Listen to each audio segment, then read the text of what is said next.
Welcome to Part B of our six-part series on balance of payments and exchange rate regimes. In Part A, we built the conceptual framework. Now in Part B, we work through several detailed exercises to solidify those concepts. We will classify a series of cross-border transactions into the correct subaccounts. We will compute current account balances from raw data. We will work the famous C plus K plus F equals 0 identity in concrete situations. And we will see what economists do when the identity does not perfectly close, the role of the statistical discrepancy. By the end of this video, the BoP framework will feel operational, not theoretical. Let us begin. Section 1. Classifying transactions.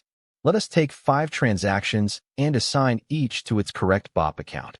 First, an Israeli software company sells software to a German bank for $200,000.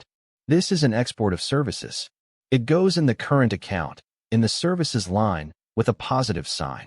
Second, an Israeli citizen vacations in Spain and spends €3,000. This is an import of tourism services. Current account again, negative side. Third, an American mutual fund buys $10 million of Israeli government bonds. This is a portfolio inflow into Israel. Financial account, positive for Israel. Fourth, the Bank of Israel buys $500 million in foreign exchange to slow shekel appreciation. This is reserve accumulation. Financial account, with appropriate sign. Fifth, an Israeli immigrant in Brooklyn sends $1,000 per month to family in Tel Aviv. This is a remittance.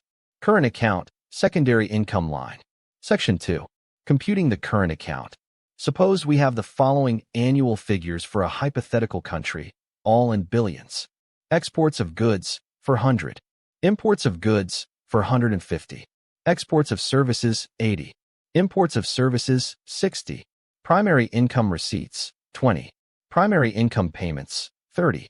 Secondary income net, plus 10. What is the current account? We add up.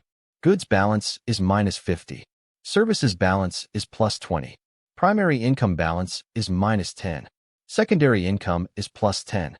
Sum is minus 30. The current account is minus 30 billion. A current account deficit of 30 billion. Section 3. Funding the deficit.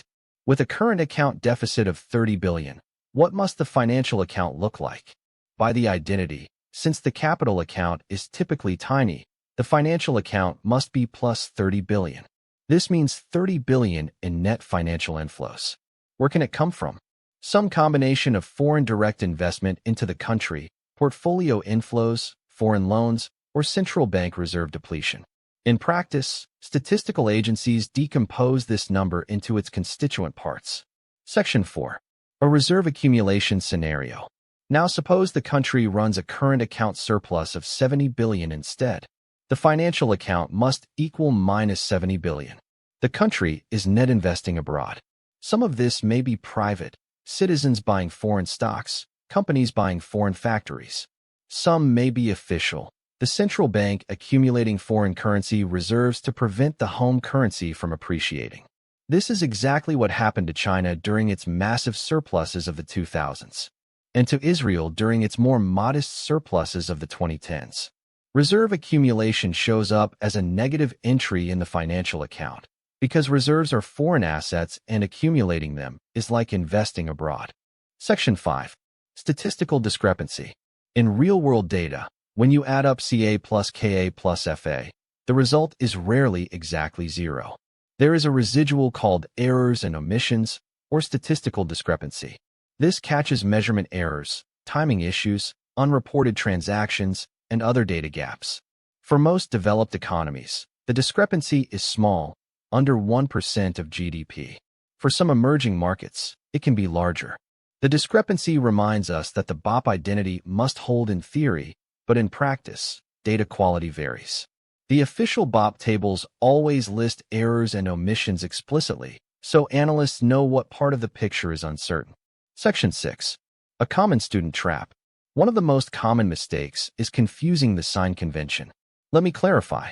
Exports are positive in the current account because they bring money into the country.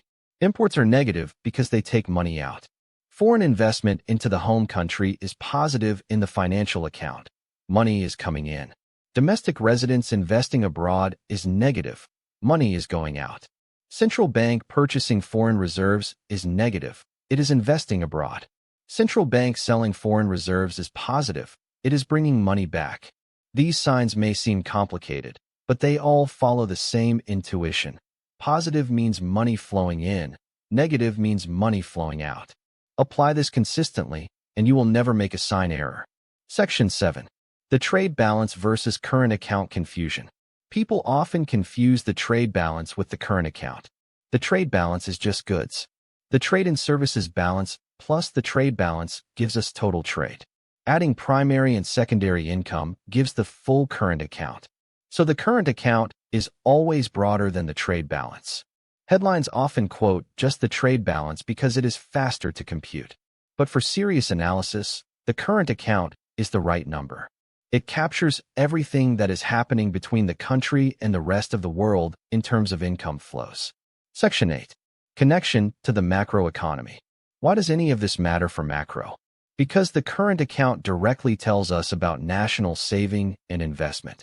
The current account equals national saving minus domestic investment. A current account deficit means the country is investing more than it saves and must borrow from abroad.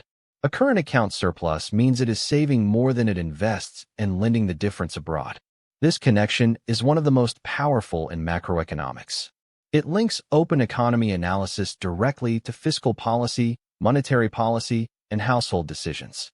Understanding BoP gives you the foundation to understand all of open economy macro. Conclusion. We have worked through the exercises. We have classified transactions, computed current account balances, funded deficits and surpluses with the financial account, handled statistical discrepancies, and clarified the sign convention. The BoP framework is now operational. In Part C, we move to the exchange rate, how the relative price of currencies is determined, and what happens when central banks intervene. If you found this exercise session useful, please share the video and subscribe to Macroeconomics with Michael for Parts C through F.